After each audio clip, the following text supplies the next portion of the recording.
Hello students, आज के video में हम आपसे बात करेंगे अकाउंटिंग के नए topic dissolution of a partnership firm.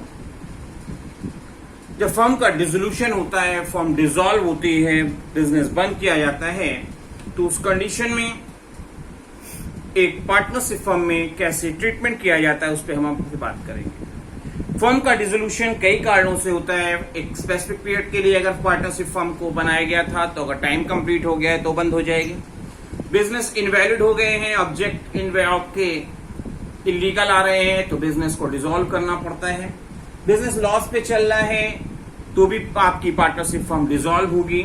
या सारे पार्टनर्स ने म्यूचुअल अंडरस्टैंडिंग से बिजनेस बंद करने का निर्णय लिया है तो ऐसी कंडीशन में भी पार्टनरशिप फर्म को डिसॉल्व किया जाता है।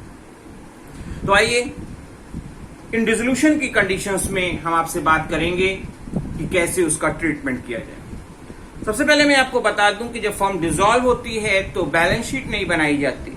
जैसा कि आप एडमिशन रिटायरमेंट में आप देखते आ रहे हैं कि सबसे आखिरी में पैरामीटर था कि आपका बैलेंस शीट बनाई जाती थी, जबकि डिसोल्यूशन की कंडीशन में कैश अकाउंट या बैंक अकाउंट बनाया जाता है। क्योंकि अगर कैश अकाउंट और बैंक अकाउंट हमारा मैच हो जा रहा है तो इसका मतलब है कि हमारा पूरा क्वेश्चन सही है।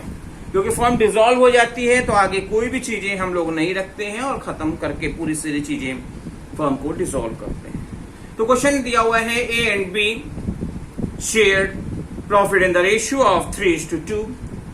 There balance sheet as at 31 March 2018 को आपको दिया हुआ है। Liabilities amount, assets amount, creditors दिए हुए 20,000 से, कैपिटल की पोजीशन है 1.5 लाख एंड 90,000।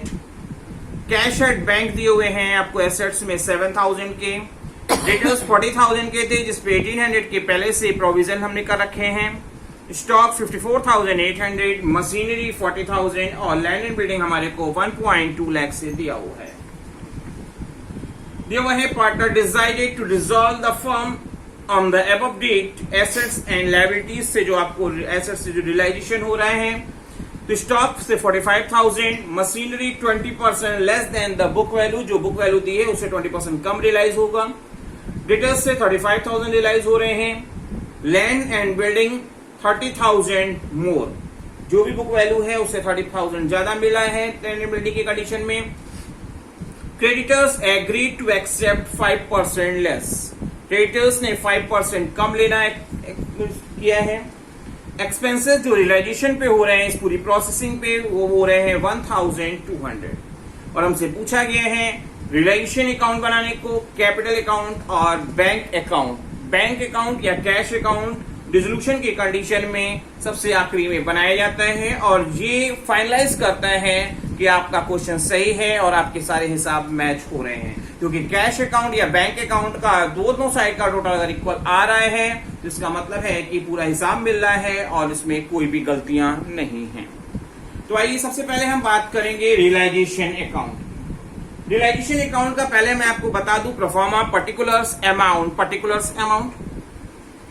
और आप जब भी रियलाइजेशन अकाउंट बनाएंगे तो सबसे पहले आप अपनी सन्ड्री एसेट्स, कैश और बैंक को छोड़कर जितनी भी आपकी सन्ड्री एसेट्स आपकी दी गई है बैलेंस शीट में, उनको आप उनकी बुक वैल्यू से रिकॉर्ड करेंगे सन्ड्री एसेट्स के नाम से। इसी तरह से जो भी आपकी लायबिलिटीज दी होती है उसको आप क्रेडिट साइड में उसकी बुक वैल्यू से एक्सटर्नल लायबिलिटी को रिकॉर्ड करते हैं। ये दो काम आपको सबसे पहले करना होगा। जैसे आपने देखिए लिखा हुआ है सन्ड्री एसेट्स में debtors, stock, machinery and land and building, cash और बैंक को छोड़कर, क्योंकि सारी चीजों का फाइनली मोटिव कैश या बैंक के फॉर्म में कन्वर्जन करना है, तो इन दोनों को छोड़कर जो भी एसेट्स हैं उनकी बुक वैल्यू से हमने यहाँ पे ट्रांसफर कर दिया। इसी तरह से लायबिलिटीज जो थी उनको मैंने उसी बुक वैल्यू से रिकॉर्ड कर दिया है। अब हम करेंगे क्या? सबसे पहले हमारा काम क्या होता है, जो एसेट्स जितने में सोल्ड आउट हो रही है उसको अक्रॉस ट्रांसफर क्रेडिट साइड में बाय बैंक या कैश करके हम दिखाएंगे एसेट्स रियलाइज्ड। एसेट्स रियलाइज जितने भी हो रही है, स्टॉक से मिला है 45,000 हमने लिख दिया, मशीनरी से 32,000, डेटर्स से 35,000 और लैंड एंड बिल्डिंग से जो हमको मिले हैं 1.5 लाख। एसेट्स से टोटल रियलाइजेशन हुआ है 2,62,000 का। अगर कोई पार्टनर एसेट्स टेकन कर रहा हो तो वो भी क्या होगा, अक्रॉस क्रेडिट साइड में उस पर्टिकुलर पार्टनर के नाम से रिकॉर्ड किया जाएगा। फॉर एग्जांपल अगर ए मान लीजिए स्टॉक टेकन कर रहे हो तो हम लिखेंगे बाय एस कैपिटल और ब्रैकेट में लिख देंगे स्टॉक टेकन, जैसा यहां पे नहीं हुआ है। अगर हो तो आप ऐसे ही रिकॉर्ड करेंगे, जितनी वैल्यू में टेक ओवर करेंगे वो वैल्यू आपकी अमाउंट के कॉलम में रिकॉर्ड कर दी जाएगी। अब चलते हैं लायबिलिटीज के ट्रीटमेंट में। लायबिलिटीज की कंडीशन में एक बात आपको हमेशा याद रखनी है कि लायबिलिटीज अगर कुछ नहीं लिखा है तो माना जाता है कि उनकी जो भी ओरिजिनल वैल्यू है उसी का पेमेंट किया जाएगा। तो आप देख रहे हैं यहाँ पे क्रेडिटर्स दिए गए थे, बोला था 5% कम पेमेंट हो रहा है, तो हमने लिखा टू बैंक अक्रॉस, ध्यान रखिएगा सेटलमेंट अक्रॉस होगा, टू बैंक अकाउंट 20,000 के थे और 5% कम वैल्यू पे सेटलमेंट होने का मतलब है पेमेंट होगा 20,000 का 5% कितना होगा 1,000 कम करना है और 19,000 का हमने यहाँ पे पेमेंट कर दिया है।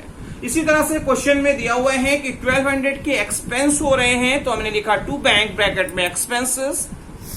और अब हम देखेंगे कि हमारे क्रेडिट साइड का टोटल ज्यादा है जो है 2,83,800, जिससे आप अपने डेबिट के टोटल में से सब्सट्रैक्ट करेंगे और आपकी जो फिगर आ रही है प्रॉफिट की आ रही, क्योंकि क्रेडिट का टोटल ज्यादा है डेबिट का कम है, जो प्रॉफिट को इंडिकेट करेगा और इस प्रॉफिट को हम अपने पार्टनर्स के कैपिटल अकाउंट में ट्रांसफर कर देंगे उनके ओल्ड रेशियो में, जो 3:2 का था और ए को मिलेगा 5,280 और बी को मिलेंगे 3,520। आपको रियलाइजेशन अकाउंट समझ में आया होगा। अब हम बनाएंगे पार्टनर्स का कैपिटल अकाउंट। प्रोफार्मा आपको पहले से ही पता है, पार्टनर्स कैपिटल अकाउंट का कॉन्सेप्ट भी आप जानते हो कि क्रेडिट साइड में वही आइटम रिकॉर्ड किए जाएंगे जो पार्टनर्स की फंड वैल्यू को रेज करेंगे और डेबिट में वो आइटम रिकॉर्ड किए जाएंगे जो पार्टनर्स की फंड वैल्यू को रिड्यूस करेंगे। तो स्टार्ट करते हैं बाय बैलेंस बीडी, जो पहले से हमारा ओपनिंग कैपिटल थी हमारे ए और बी की 1.5 लाख एंड 90,000। रियलाइजेशन अकाउंट में प्रॉफिट हुआ है जिसे आप क्रेडिट में रिकॉर्ड करेंगे। अगर प्रॉफिट की जगह लॉस हुआ होता तो हम उसको डेबिट में टू रियलाइजेशन करके रिकॉर्ड करते हैं। यहाँ पे प्रॉफिट है तो मैंने लिखा बाय रियलाइजेशन अकाउंट 5,280 ए के लिए और 3,520 बी के लिए। डेबिट साइड में कोई भी फिगर नहीं आ रही है तो क्या करेंगे, क्रेडिट के टोटल में से डेबिट की फिगर को सब्सट्रैक्ट करेंगे और जो फिगर हमारी आएगी वो हमारे पार्टनर ए और बी का पेमेंट निकलेगा। अगर किसी कारण से डेबिट का टोटल ज्यादा आ रहा हो तो उस कंडीशन में हमारे पार्टनर्स को इस साइड रिकॉर्ड करेंगे बाय कैश या बैंक के नाम से और वो पैसा हमारे पार्टनर्स को लाके देना पड़ेगा। यहाँ पे ए और बी दोनों का टोटल क्रेडिट का ज्यादा आ रहा है, इसका मतलब यहाँ पेमेंट आएगा और वो ड्यू बैंक के नाम से ए में 1,55,280 और बी में आएगा 93,520। कोई यहां तक प्रॉब्लम आई थिंक नहीं होनी चाहिए, क्योंकि डिसोल्यूशन की कंडीशन में क्वेश्चन को चेक करने का पैरामीटर कैश या बैंक अकाउंट होता है। कैश या बैंक अकाउंट हमारे रियल अकाउंट हैं जिनका प्रोफार्मा पर्टिकुलर्स अमाउंट की आप पहले से जानते हो। डेबिट साइड में क्या किया जाएगा, डेबिट व्हाट कम्स इन, जो पैसा आएगा वो डेबिट में रिकॉर्ड किया जाएगा और जो पेमेंट्स होंगे वो क्रेडिट साइड में रिकॉर्ड किए जाएंगे, क्योंकि रूल है debit what comes in and credit what goes out. तो हम देख रहे हैं सबसे पहले हमारे पास ओपनिंग बैलेंस दिया हुआ था 7,000 का, फिर हमने लिखा टू रियलाइजेशन अकाउंट, जो सेल ऑफ एसेट्स से हमको मिल रहा है 2,62,000, ये रिसीविंग हुई है, इसके अलावा और कोई सोर्स से पैसा नहीं आ रहा है। पेमेंट जो हम कर रहे हैं हमने लिखाया बाय रियलाइजेशन ब्रैकेट में क्रेडिटर्स के 19,000 के पेमेंट किए हैं, बाय रियलाइजेशन एक्सपेंस के 1,200 के हमने पेमेंट किए। ए को और बी को जो पेमेंट निकला था आप ये देख रहे हो वो आप यहाँ पेमेंट कर दे रहे हो बाय एस कैपिटल बाय बीस कैपिटल के नाम से, और सारी चीजों को रिकॉर्ड करने के बाद हमको देखना होगा कि हमारा बोथ साइड का टोटल सेम आ रहा है कि नहीं आ रहा है, क्योंकि अगर बोथ साइड का टोटल सेम नहीं आएगा तो इसका मतलब है कहीं ना कहीं पैसे के हिसाब में गड़बड़ी हुई है। तो हम देख रहे हैं कि हमारे दोनों साइड का टोटल सेम आ रहा है, इसका मतलब कि हमारा क्वेश्चन एकदम सही है, जिसकी टोटल आ रहा है 2,69,000। डिसोल्यूशन का ये पहला क्वेश्चन आपको होपफुली समझ में आया होगा। आइए एक क्वेश्चन को और ऐड करते हैं ताकि आपको एग्जामिनेशन हॉल में रियलाइजेशन, पार्टनर्स कैपिटल, और कैश या बैंक अकाउंट डिसोल्यूशन की कंडीशन में करने में कोई भी दिक्कत ना आए। दिया हुआ है A, B and C decided to dissolve the partnership firm. Position आपको दी गई है 31 मार्च 18 को और फर्म इस डेट को डिसॉल्व हो रही है। एसेट्स लायबिलिटीज की पोजीशन अगर हम देखते हैं तो दिए थे क्रेडिटर्स 2,75,000 के। एज लोन, पार्टनर ने लोन दिया हुआ है, लायबिलिटी साइड में लिखा हुआ है, इसका मतलब है पार्टनर्स ने लोन फर्म को दिया है। फिर दिया हुआ है उन पार्टनर की कैपिटल दी है 1,50,000 एंड 5,000। एसेट्स की देखते हैं तो फर्नीचर दिए थे, स्टॉक दिए हैं, डेटर्स दिए हैं, बिल्स रिसीवेबल और कैश की पोजीशन दी हुई है। They share the profit and losses in the ratio of 1/2, 3/10 and 1/5। ये इनका शेयरिंग रेशियो है जिस रेशियो में वो अपने प्रॉफिट को एलोकेट करते हैं। ₹20,000 of the debtors proved bad. तो टोटल डेटर्स में से 20,000 के डेटर्स बैड डेब्ट्स हो गए, इसका मतलब 20,000 आपको कम रियलाइज होगा। Bills receivable were realized in full. Bills receivable से पूरी अमाउंट मिली है, जितने के भी बिल्स रिसीवेबल थे पूरी अमाउंट मिली है। स्टॉक से रियलाइज हुए हैं 1,70,000। फर्नीचर टेकन ओवर बी ने कर लिया है और इसको बुक वैल्यू पे टेकन ओवर किया गया है। कोई कम ज्यादा की बात नहीं कही है, जितना है उतने में टेक ओवर किया है। एक्सपेंसेस ऑन रियलाइजेशन जो हुए हैं वो हुए 20,000 के। और हमको क्या करना है, नेसेसरी अकाउंट बनाने हैं जो जरूरी अकाउंट हैं फर्म्स की बुक्स में। तो स्टार्ट करते हैं। सबसे पहले हमने बना दिया एज लोन अकाउंट, क्योंकि ए का जो लोन है वो फर्म पे लायबिलिटी है, लायबिलिटी साइड में लिखा गया है और लायबिलिटी साइड हमारी क्या होती है, क्रेडिट साइड होती है, ये आप सभी जानते हैं। तो सबसे पहले हमने बनाया प्रोफार्मा पर्टिकुलर्स अमाउंट। पहले से ही हमारी लायबिलिटी जो कंटिन्यू करती आ रही है वो 30,000 की थी, तो मैंने लिखा by balance BD credit side में, क्योंकि लायबिलिटी है। और हमने इसका क्योंकि फॉर्म डिसॉल्व हो रही है तो ऐसी कंडीशन में हम इसका पेमेंट करेंगे, सेम वैल्यू पे पेमेंट करेंगे और हो क्या वैल्यू आएगी आपकी, टू कैश अकाउंट। मैंने आपको पहले भी बोला था कि लायबिलिटीज की कंडीशन में अगर मेंशन नहीं है कि कितना पेमेंट हो रहा है, कम हो रहा है, ज्यादा हो रहा है, तो हमेशा ये मान के चला जाता है जितने की लायबिलिटी है उतना का पेमेंट होगा। जबकि एसेट्स की कंडीशन में ऐसा अप्लाई नहीं होता। एसेट्स में जितना बताएगा उतना रियलाइज होगा, अगर नहीं बताएगा तो नहीं रियलाइज होगा। लायबिलिटीज में नहीं बताए तो भी हम ये मान के चलेंगे कि जितने की लायबिलिटी है उतना तो पेमेंट हुआ ही हुआ है। उस कंडीशन में कम या ज्यादा की बात हम नहीं करते। अब हमने एज लोन के बाद हम बनाने जाएंगे रियलाइजेशन अकाउंट। रियलाइजेशन अकाउंट का परफॉर्म आप सभी जानते हो, पर्टिकुलर्स अमाउंट। जब भी आप रियलाइजेशन अकाउंट बनाओगे तो कैश और बैंक को छोड़कर जो भी आपकी एसेट्स होती हैं उनको बुक वैल्यू से आप सबसे पहले डेबिट साइड में रिकॉर्ड करोगे। तो फर्नीचर 5,000 से, stock 1,75,000, sundry debtors, bills receivable, ये 4 एसेट्स थी, उनको बुक वैल्यू से हमने रिकॉर्ड कर लिया। इसी तरह से लायबिलिटी केवल एक आइटम है, अगर एक से ज्यादा होती तो सन्ड्री एस लायबिलिटी के नाम से हम हेडिंग करते हैं, उसके अंदर ऐसा चीज दिखाते हैं। तो लायबिलिटी में केवल और केवल क्रेडिटर्स दिए हुए हैं, वो मैंने आपको दिखा दिया 2,75,000 से। ये दो काम सबसे पहले हमको करना होता है। एसेट्स और लायबिलिटीज जो हैं उनको बुक वैल्यू से रियलाइजेशन अकाउंट में सबसे पहले एसेट्स को डेबिट साइड और लायबिलिटीज को क्रेडिट साइड हमको रिकॉर्ड करना होता है। इसके बाद अक्रॉस ट्रांसफर करके हम उसको पास आउट करते हैं, डिसॉल्व करते हैं। तो एसेट्स डेबिट में रिकॉर्ड है, इसको अक्रॉस ट्रांसफर इधर क्रेडिट में किया जाएगा। हमने लिखा है बाय कैश अकाउंट या बाय बैंक अकाउंट, जो चाहे आप लिख सकते हो। और यहां लिखो, मैंने लिखा हुआ है आपके समझने के लिए एसेट्स रियलाइज्ड। एसेट्स से क्या क्या रियलाइज हो रहा है, तो सबसे पहले हम बात करेंगे डेटर्स। डेटर्स में बोला था कि 20,000 के डेटर्स बैड डेब्ट्स हो गए, तो 20,000 कम मिलेगा, बाकी पूरी अमाउंट मिल जाएगी, 2,20,000 मिल गई है। बिल्स रिसीवेबल में 30,000 रियलाइज हुए हैं और क्योंकि लिखा हुआ था फुल वैल्यू।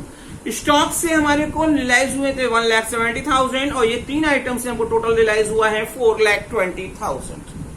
क्वेश्चन में गिवन था कि बी ने फर्नीचर को बुक वैल्यू पे टेक ओवर किया है, तो एसेट्स इधर लिखिए, अक्रॉस ट्रांसफर करके हम उसका सेटलमेंट करते हैं। तो मैंने लिखा बाय बीस कैपिटल अकाउंट, ब्रैकेट में आपके समझने के लिए मैंने लिखा है फर्नीचर टेकन।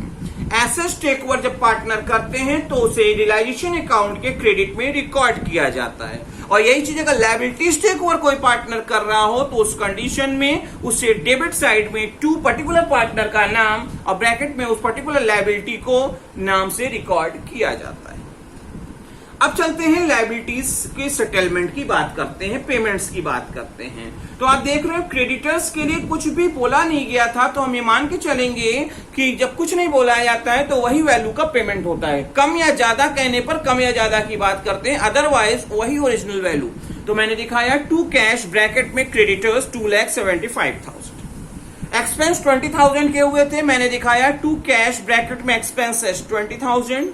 और ये सारी चीजों को देखने के बाद हमको पता चल रहा है कि हमारा डेबिट साइड का टोटल ज्यादा है, जो कहीं ना कहीं हमारे को लॉस का इंडिकेट कर, क्योंकि जब आपके डेबिट का टोटल ज्यादा होते हैं तो हमको लॉस होता है। तो हमारे को लॉस हुआ है यहाँ पे 45,000, जिससे हम अपने पार्टनर्स को उनके रेशियो के अकॉर्डिंग ट्रांसफर कर देंगे। इनका रेशियो आया था 5:3:2 का।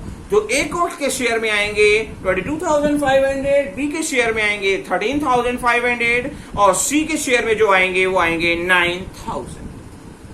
आपको इस लोन अकाउंट समझ में आ गया होगा होपफुली। आपको रियलाइजेशन अकाउंट भी अच्छे से होपफुली समझ में आ गया होगा। अब हम आगे चलेंगे और बात करेंगे पार्टनर्स के कैपिटल अकाउंट की। पार्टनर्स कैपिटल अकाउंट का परफॉर्मा तो आप बहुत अच्छे से सीख चुके होंगे। पर्टिकुलर्स पार्टनर्स के नाम से अमाउंट के कॉलम, पर्टिकुलर्स पार्टनर्स के नाम से अमाउंट के कॉलम। तो हमारे पार्टनर कौन कौन थे? A B C. तो मैंने लिखा particulars A B C, particulars A B C. अब हम स्टार्ट करते हैं। सबसे पहले हम देख रहे हैं कि हमारी ओपनिंग कैपिटल थी 1 लाख, ए की, बी की 50,000 और सी के 5,000। मैंने लिख दिया बाई बैलेंस ब्रॉट डाउन। अगर आपके एसेट साइड में किसी पार्टनर की कैपिटल लिखी हो तो उस कंडीशन में बैलेंस बीडी, उस कंडीशन में डेबिट साइड में टू साइड में हम टू बैलेंस बीडी के नाम से रिकॉर्ड करेंगे। वो नेगेटिव बैलेंस का इंडिकेशन होता है। लायबिलिटी साइड में जब पार्टनर्स की कैपिटल लिखी होती है तो वो पॉजिटिव बैलेंस का इंडिकेशन होता है। इसके बाद हम देख रहे हैं कि रियलाइजेशन अकाउंट में हमको लॉस हुआ है, तो मैंने दिखा लॉस डेबिट साइड दिखाएंगे, टू रियलाइजेशन ब्रैकेट में लॉस, वैल्यू जो भी आई थी मैंने रिकॉर्ड कर दिया। अगर प्रॉफिट होता तो क्रेडिट में रिकॉर्ड करते।